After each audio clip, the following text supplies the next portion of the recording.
नमस्कार, मैं राकेश परमार और आप देख रहे हैं महत्वपूर्ण मुद्दा।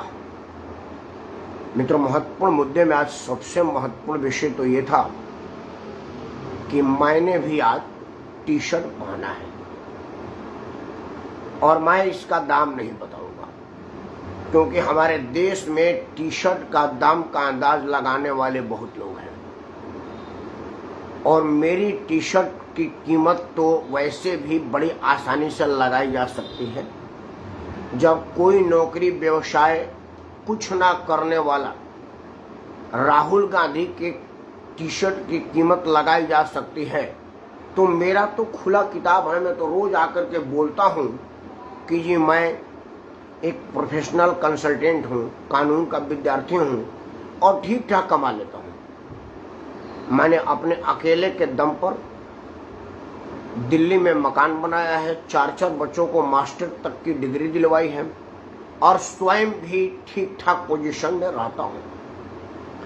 मित्रों, मेरा दाम लगाने में एक और आसानी होगी, क्योंकि राहुल गांधी जी के एफिडेविट में कोई नौकरी व्यवसाय जैसे कोई उल्लेख राहुल गांधी ने नहीं किया है। उनके माता जी भी कोई नौकरी व्यवसाय नहीं करते, उनके पिताजी भी कुछ नहीं करते। ले दे करके मेंबर पार्लियामेंट के रूप में मिला हुआ तनख्वाह ही उनका एकमात्र आमदनी का स्रोत है। मेंबर पार्लियामेंट की मिली सैलरी सबको पता है कितनी मिलती है। मेरी वाली सैलरी उससे ज्यादा है। मैं 4 बच्चों का पिता हूं। बेटियों की कमाई को हम जो नहीं जोड़ते हैं, लेकिन फिर भी मेरा बेटा मुझसे कई गुना ज्यादा सैलरी पाता है।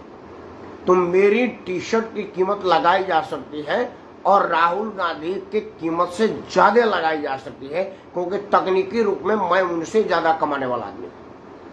अब वो अलग बात है कि मेरे पास नेशनल हेराल्ड नहीं है और भी बहुत कुछ नहीं है, लेकिन दिखने में मेरी संपत्ति ज्यादा है, दिख रहा है। एक और बात बता दूं, उसको हंसिएगा मत, बड़ा सीरियस लीजिएगा। राहुल गांधी 1 मंजिल मकान में रहते हैं और मैं 3 मंजिल मकान में रहता हूं और अकेला ही रहता हूं। समझ गए कि नहीं?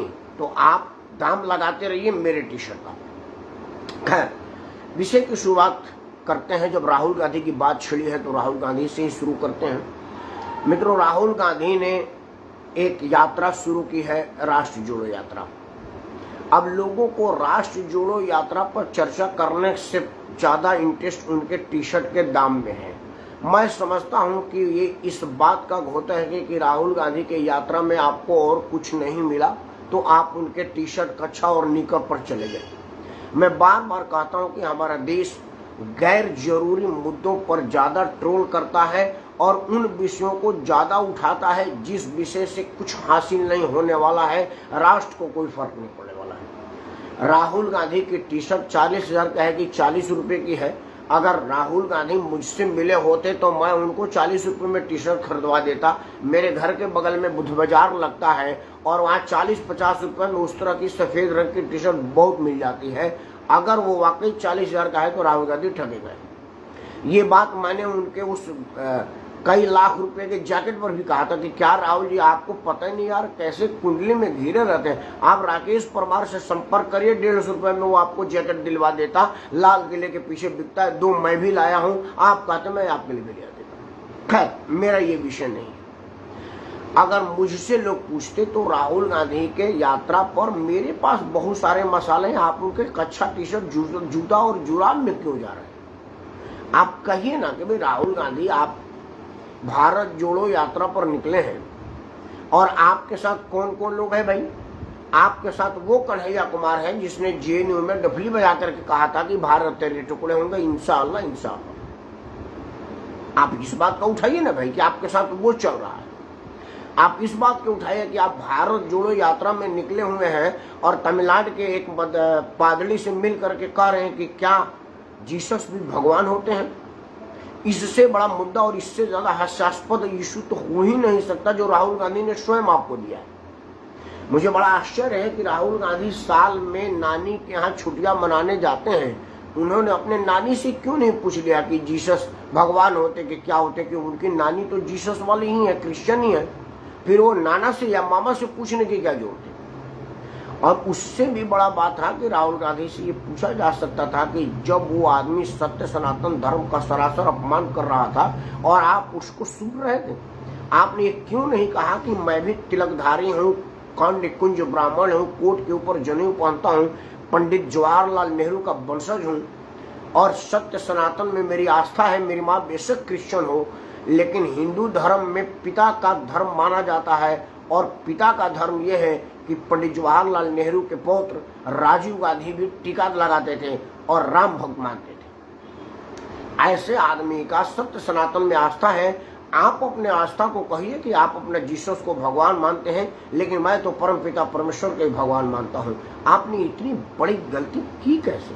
आप भारत जोड़ो पर निकलने हुए हैं कि देश में हिंदू मुसलमान और क्रिश्चियन के रात में तोड़ने के निकलने हुए हैं। ये एक बहुत बड़ा इशू था, लेकिन चूंकि राहुल गांधी के यात्राओं पर मैं बहुत ज्यादा नहीं बोल रहा हूं, क्योंकि देखिए लोकतंत्र में यात्राएं होती रहनी चाहिए। कम से कम राहुल गांधी ने साहस तो किया कि जनता के बीच जा करके जनता के मुद्दों को जाने पहचाने उठाएं, क्योंकि पहली बार गांधी नेहरू परिवार का कोई आदमी 150 दिन आम जन के बीच रहेगा, सड़क पर होगा और पदयात्रा करेगा। यही बहुत बड़ी बधाई है। राहुल गांधी को लख लख बधाइयां। राहुल गांधी की यात्रा की सफल की बहुत बहुत शुभकामनाएं। लोकतंत्र में यात्राएं होती रहनी चाहिए, जनता से संवाद होता रहना चाहिए और आम जन के एक दूसरे से मेल मुलाकात होता रहनी चाहिए, ताकि आदमी को आदमी की समस्याओं से साक्षात्कार हो। खासतौर से गांधी नेहरू परिवार में तो ये असंभव चीज है, क्योंकि ना तो गांधी नेहरू परिवार आदमी से मिलता है और ना ही कोई आदमी उनसे मिलता है। ले दे करके चमचों के बीच घिरे रहने वाले लोगों को आम जन की दुख तकलीफ का ज्ञान कहाँ है? इस स्थिति में अगर राहुल गांधी ने ऐसी जितनी तारीफ की जाए वो कम है। दीदी जी को सादर प्रणाम करते हुए उनके भी जितनी तारीफ की जाए वो कम ही है। सिर्फ प्रेम नारायण दीदी जी को सादर प्रणाम। मित्रों, आज कई विषय है जिस विषय पर चर्चा की शुरुआत की जानी चाहिए, लेकिन बिहार में बदहाल है, नीतीश कुमार है की बात कहने से पहले एक बात मैं आपसे जरूर कहना चाहूंगा। मैं दिल्ली में रहता हूं। दिल्ली के एक मंगोलपुरी इलाके में एक मुसलमान को एक मुसलमान ने मार दिया। ये खबर नहीं है, ना ही दिल्ली में लॉ एंड ऑर्डर की कोई खबर है, क्योंकि आए दिन कहीं ना कहीं चाकूबाजी छुरीबाजी की घटनाएं होती रहती हैं। खबर ये है कि वो मुसलमान गणपति विसर्जन में अपने हिंदू भाइयों के साथ सहभागिता किया था, और जब वो गुलाल वगैरह लगा के आया तो उसके भाइयों ने ही कहा कि यार क्या हो, मुसलमान होकर के तुम गणपति मनाने जाते हो, धर्म से विमुख हो गए। और इसी पर कहा सुनी और उसके अपने ही परिवार पड़ोसियों ने उसको चाकू से गोद करके मार दिया। मैं ये बात स्पष्ट कर दूं कि ये मैं नहीं कह रहा हूं, यह बात मृतक के खुद पिता ने समाचार चैनलों के कैमरा पर कहा है। अगर गलत कहा है तो उसका पिता जिम्मेवार है और समाचार चैनल के वो लोग जिम्मेवार है जिन लोगों ने उसको ब्रॉडकास्ट किया है। मैं उन समाचार चैनल पर ही सुना था कि एक मुसलमान को मुसलमान ने मार दिया। उसी के अगले क्रम में मैंने सुना कि वो गणपति विसर्जन में गया था इसलिए उसको मार दिया। मृतक की मां ने भी ये कहा, मृतक के पिता ने भी कहा। लेकिन जो खबर है वो ये है कि भारतीय जनता पार्टी के गवर्नर के नेतृत्व में चलने वाले दिल्ली पुलिस जो सीधे अमित शाह के दिशा निर्देश पर काम करती है, जिसको भाजपा का पुलिस कहना उचित होगा, क्योंकि अगर बिहार की पुलिस नीतीश कुमार की पुलिस है तो दिल्ली की पुलिस भारतीय जनता पार्टी की पुलिस क्यों नहीं? क्योंकि मैं तो आपका अपना आदमी हूँ। मैं ना पक्ष हूँ ना विपक्ष हूँ, ना मोदी का विरोधी हूँ ना जो मोदी का भक्त हूँ। मैं तो वही बात है जो सत्य है। अगर बिहार की पुलिस नीतीश कुमार की पुलिस है तो दिल्ली की पुलिस अमित शाह की पुलिस क्यों नहीं है? और यह अमित शाह के पुलिस ने बयान दिया है कि मामला कोई धार्मिक एंगल का नहीं है। दो पुलिसों के बीच में मोटरसाइकिल से टकरा जाने से चाकूबाजी हुई है और उनका मौत हो गया है। आदरणीय अजीत दुबे जी को सलाम। मित्रों, मैं बार बार कहता हूं कि गंगाधर ही शक्तिमान है, भारतीय जनता पार्टी ही मुसलमान है, और धरती पर मुसलमानों का अगर सबसे ज्यादा कोई खैर मकदम चाहने वाली पार्टी है तो वो भारतीय जनता पार्टी है।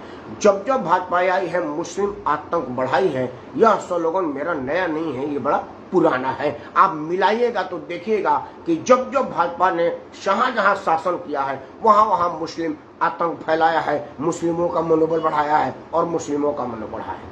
अगर किसी एक मुसलमान के मनोबल का मानवर्धन भारतीय जनता पार्टी के शासन काल में हुई हो तो मेरा मार्गदर्शन कीजिएगा, मैं सार्वजनिक अपोलाइज करूंगा। खैर, खबर में अगली खबर इस बात की कि उत्तर प्रदेश के मदरसा की आज जांच विधिवत शुरू हो गई है। इस काम के लिए योगी आदित्यनाथ की जितनी प्रशंसा की जाए वो कम है। वो इसलिए नहीं कि उन्होंने मदरसा का जांच का शुभारंभ किया है, वो इसलिए कि मदरसा की कानून व्यवस्था, मदरसा की शिक्षा व्यवस्था और वहाँ के सिलेबस की जानकारी सरकार अपना जानना चाहती है कि वहाँ पर सिलेबस क्या पढ़ाया जाता है। क्या उन मदरसों में किसी तरह की ऐसी सिलेबस पढ़ाई जाती है जो देश में कट्टरता बढ़ा रहा है, या कोई ऐसी सिलेबस बढ़ाई जा रही है जिससे देश के मुसलमानों में अशिक्षा का भाव फैला रहा है और कट्टरता का भाव बढ़ रहा है। क्योंकि सुना ये जा रहा है कि मदरसे में जो शिक्षा पढ़ाई जा रही है औरंगजेब के जमाने की है और उसी के सिलेबस को फॉलो किया जा रहा है। तो अंग्रेज का सिलेबस से ज्यादा खतरनाक औरंगजेब का सिलेबस था, क्योंकि वो हिंदू विरोध था, इसमें कहीं कोई दो राय नहीं है। दूसरी और अहम बात यह होगी कि मदरसा बोर्ड की जो संचालन के चलती है मदरसा, उसमें बहुत सारे मदरसों में ऊंच नीच बहुत है। ऊंच नीच मतलब कोई मदरसा ऐसा है जिसमें 100 बच्चे हैं और किसी के पास बैठने के लिए टाट नहीं है, कमरे में लाइट नहीं है, मास्टर को देने के लिए पैसा नहीं है, और उसके बगल वाला मदरसे में 50 आदमी है और वहाँ करोड़ों रुपए की फंडिंग आ रही है और उसके मदरसा संचालक ऐश की जीवन जी रहे हैं। अगर मदरसे की इस तरह की जांच पड़ताल हो जाने से अगर इस तरह की भेदभाव मिटती है, ऊंच नीच की भाव खत्म होती है और मदरसा संचालन में जिन मदरसों में ज़्यादा पैसा आता है उनकी और जिनमें नहीं आता है उनमें अगर वितरित करके मदरसों का संचालन व्यवस्था बिल्कुल ठीक ठाक मदरसा संचालन के माध्यम से अगर की जाएगी तो मैं समझता हूं कि योगी आदित्यनाथ का देश के मुसलमान पर किया हुआ अब इससे बड़ा उपकार और कोई नहीं हो सकता। और देश के मुसलमानों को योगी आदित्यनाथ को लख लख बधाइयाँ देनी चाहिए और बहुत बहुत मुबारकबाद देना चाहिए। लेकिन क्या होगा वो देखेंगे, वो आने वाले 25 तारीख को पता चलेगा। तब तक मैं उस विषय को 25 तक के लिए छोड़ देता हूं। अब आते हैं मेरा मेन विषय जो मैं कहने वाला हूं कि बिहार बदहाल है, क्योंकि कई बार परिवर्तन होने के बाद भी वहां सिर्फ और सिर्फ नीतीश कुमार है। तो जो चीज मेन परिवर्तनशील है उसको परिवर्तन ना करके सिर्फ कुर्सी के पायों को बदलने से क्या होगा, जबकि कुर्सी वही है और कुर्सी पर कुर्सीशीन वही है, मतलब नीतीश कुमार। मैं कानून का एक छोटा विद्यार्थी हूं और मैं जितना जानता हूं उसमें मुझे 1850 के अपने क्रांति वीरों के साथ हुए त्रासदी, उनके साथ हुआ जबरदस्ती, और आज जब हम 2022 में बैठे हैं मैंने कभी नहीं सुना कि कहीं की कोई पुलिस, अंग्रेज वाली पुलिस या औरंगजेब वाली पुलिस किसी वर्दीधारी को थाने में बंद कर दे। अपने ही पुलिस को अपने ही थाने में बंद करने का एक वाहिद रिकॉर्ड बिहार में हुआ है, और वो इसलिए कि बिहार बदहाल है क्योंकि वहां पर नीतीश कुमार है। मित्रों, एसपी की स्थिति क्या हुई होगी इस बात की आप उसके दबाव के अंदाज लगा सकते हैं। दबाव की क्या है वो मैं आपको बताता हूं। मित्रों, जब से राष्ट्रीय जनता दल के साथ नीतीश कुमार का गठबंधन हुआ है और वहां पर लालू प्रसाद के बेटा उप मुख्यमंत्री और नीतीश कुमार मुख्यमंत्री के सीट पर काबिज हुए हैं, तब से जो राजद प्रमुख लालू पुत्र ने कहा था कि हम 10 लाख लोगों के लिए रोजगार देंगे, जिसको नीतीश कुमार ने कहा था कि भी हमारे भी 10 लाख लोगों को एडजस्ट करिएगा, 20 लाख के करते हैं, तो 20 लाख लोगों के रोजगार में सतत प्रयासरत है। मतलब उन्होंने वो रोजगार नहीं कहा था जो स्कूल की मास्टरी, अध्यापक की, पीडब्ल्यूडी में, सिंचाई विभाग में, पोस्ट ऑफिस में नौकरी होती है, नहीं, उन्होंने वो रोजगार किया था जिसके सृजन उनके पूज्य पिताजी ने किया था। मतलब छिनताई, बदमाशी, बलात्कार, लूट, अपहरण, जबरदस्ती होटल में बैठाना और खाना खिलाना और खाना खाने के बाद जो मर्जी वही दाम पूछ देना, बता देना और ले लेना, जैसे वगैरह वगैरह काम होगा, और वो बदस्तूर जारी है। उसी क्रम में उसी चीज को दोहराते हुए पटना पुलिस ने राष्ट्रीय जनता दल के कबाब मंत्री के बेटा, मतलब बहुत बड़ा ध्यान देने वाले, मैं तो एक, इसको हंसी में लीजिएगा, सीरियस मत हो जाइएगा, मैं तो उस पुलिस वाले के योग्यता पर ही प्रश्न उठा रहा हूं। मतलब आप कैसे पुलिस बने, लिखित परीक्षा पास नहीं किए थे क्या? मतलब सिर्फ कूद फान करके हो गए कि घूस दिए थे? मतलब आपको इस बात की जानकारी नहीं है कि आपने किसको रोका, नीतीश कुमार के बस की बात नहीं है उस शख्सियत को रोक देना। वो लालू प्रसाद के कबाब मंत्री थे, लालू प्रसाद को कबाब तल तल करके खिलाते थे। उन्हीं मियाँ जी की कृपा थी कि लालू प्रसाद को बोला था कि भाई साहब बुढ़ौती में जवानी की जोश लेने के लिए केकड़े का मांस खाइए और इसका सेवन करिए, देखिएगा आप में स्फूर्ति 16 साल वाली होगी।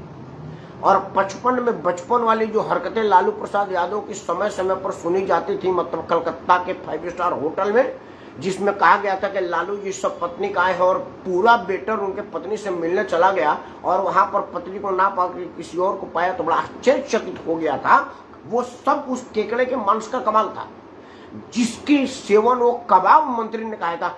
ऐसा पावरफुल कबाब मंत्री के बेटे को तुमने गिरफ्तार करने की साहस की, सस्पेंड हो जाना चाहिए। वो तो सिर्फ तुमको मारा है, ये बात गलत है, सिर्फ मार के क्यों छोड़ा भाई? इसी बात पर कहा सुनी हुई और कबाब मंत्री के बेटे ने पुलिस वाले को लतिया दिया। लतिया देने के बाद दोनों तरफ से मार पिटाई हुई।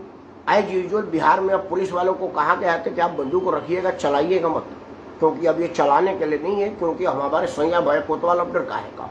पुलिस वाले अपने आराम से क्या करे, मर्दाना होते भी नामर्दगी का प्रदर्शन करते हुए पुलिस वाले चुपचाप खड़े थे और राष्ट्रीय जनता दल के गुंडों ने उनको पीट पाट करके भगा दिया।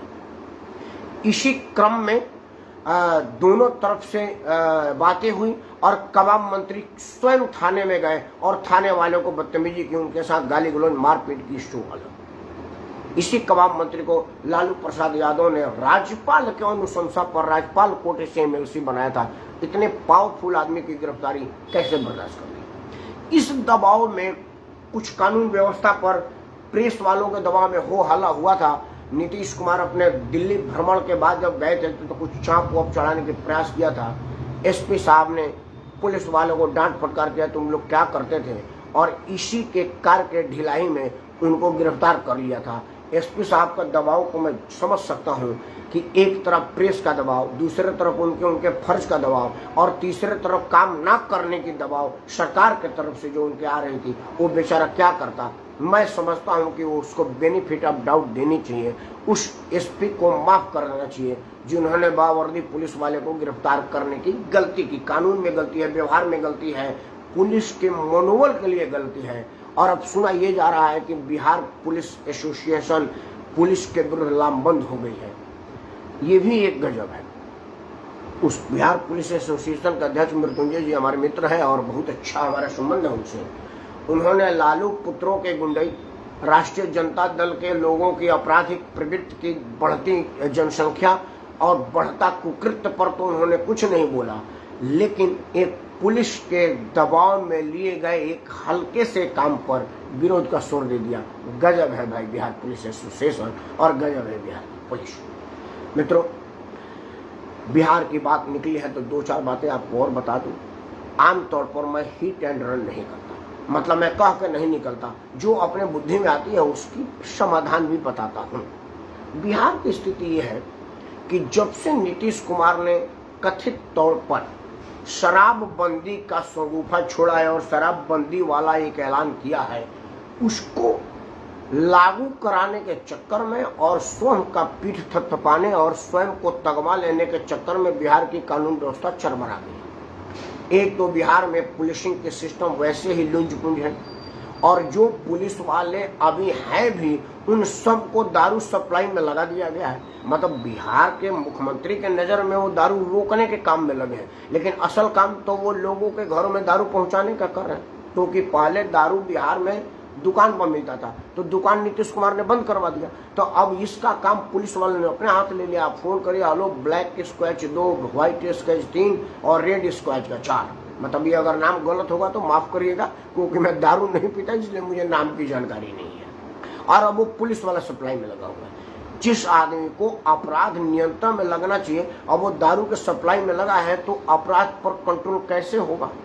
यह बात जब तक नीतीश कुमार नहीं समझेंगे तब तक कानून व्यवस्था पर पकड़ उनकी नहीं मजबूत होगी और नीतीश कुमार को अपना झूठी आह छोड़नी पड़ेगी जो वो स्वांग रच रहे हैं कि बिहार में शराब बंदी है और बंदी है।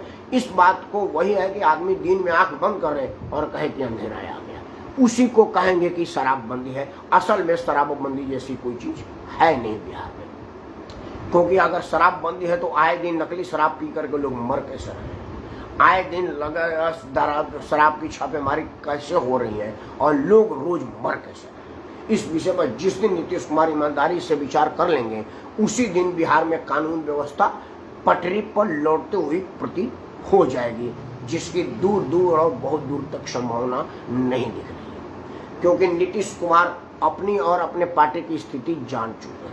बिहार में अब ये परमानेंट मुहिम चलने लगा है, जिसको पूछो वही नीतीश कुमार को पीएम बनाने पर तुला है। पीएम मतलब परमानेंट मूव फ्रॉम पॉलिटिक्स। इस बात की एक मुहिम चल चुकी है और कब तक नीतीश कुमार टिकेंगे मैं नहीं समझ रहा हूँ। अगला पड़ाव इनका ये होगा कि नीतीश कुमार के पार्टी के जितने लोग होंगे उसकी दो फाड़ होगी। कुछ लोग जो भारतीय जनता पार्टी के प्रति सॉफ्ट कॉर्नर रखते हैं वो भाजपा में मिल जाएंगे और कुछ लोग जिनको जीतने की संभावना कम है वो लालू जी के बेटे के साथ जाएंगे, इस उम्मीद में कि हो सकता है लालू जी के प्रयास कृपा से या उनके दबंगी गुंडे इस समय कुछ चुनाव में सीटें निकाल ले पाएं। उसके बाद नीतीश कुमार खाली झाल बजाएंगे, दिल्ली में बजाएंगे या बिहार में बजाएंगे। उन्होंने अपना काम कर दिया है, अब बिहार की जनता अपना काम करे। भारतीय जनता पार्टी के लिए खुला मैदान है, क्योंकि जब तक वो सरकार में थी उसके पास सीमित शब्द थे और सीमित विरोध का माध्यम था, लेकिन अब वो विपक्ष में है। हर मुद्दे पर, हर पहलू पर खुल करके विरोध करने का मौका है और विपक्ष की राजनीति में जनता के भावनाओं को उजागर करके और जनता के भावनाओं के साथ खुद को एसोसिएट करके जनता के बीच आने का जितना मौका मिलता है उतना सत्ता पक्ष में नहीं मिलता है। इसीलिए मैं बिहार के महानतम जनता से कहता हूं कि आप गौतम बुद्ध के वंशज हैं, आप पाटलिपुत्र के पढ़े हैं और आप ही वो स्थान के पुजारी हैं जहाँ पर लोगों को जाकर के ज्ञान मिलता है, मोक्ष मिलता है और जहाँ पिंडदान देने से पितरों का कल्याण हो जाता है। कल से पितृपक्ष चालू हो रहा है और आप ही के पावन पवित्र धरती पर दुनिया भर से लोग अपने अपने पितरों को पिंडदान के लिए आएंगे। तो जिस धरती पर पानी देने से पितरों का मोक्ष प्राप्त होता है, अब तक आप वहाँ अपराध से मुक्त और मोक्ष नहीं पा रहे हैं, यह बात मुझे समझ में नहीं आ रही है। आंखें खोलिए और देखिए कि क्या हो रहा है और क्या हो सकता है। तब तक मैं यही कहूँगा कि कल से जो पावन महीना चालू हो रहा है वो सिर्फ सत्य सनातन धर्म में ही है, क्योंकि बाकी लोग जीते जी अपने बाप को पानी नहीं देते। हमारे यहाँ मरने के बाद भी पितृ को पानी दिया जाता है, तब स्वयं पानी लिया जाता है। यह दुर्भाग्य है कि मुझे भी कल से अपने पूज्य पिताजी, दादाजी और लोगों को पानी देना पड़ेगा, क्योंकि मैं भी पिता का शायद 2018 में खो दिया था, लेकिन उनका आशीर्वाद मेरे साथ है। आप भी अपने अपने पूर्वजों को प्रणाम कीजिए और एक लोटा जल सवेरे नहा करके दक्षिण दिशा में मुंह करके गुड़ और तिल डाल करके सूर्य का मुंह करके अर्पित कीजिए और अर्पण करके अपने पितरों को याद कीजिए और उनसे अपना आशीर्वाद मांगिए, क्योंकि उनका आशीर्वाद ही आपका वर्तमान दुरुस्त करेगा और आपका भविष्य निर्मूल करेगा। तब तक आपको, आपके परम पूज्य पितरों को और सभी लोगों को सादर प्रणाम करते हुए जय जय हिंद बोलता हूँ, जय श्री राम बोलता हूँ। परम पिता परमेश्वर की तरफ शीश नवा के मैं आदर से प्रणाम करता हूँ। जय हिंद, वंदे मातरम।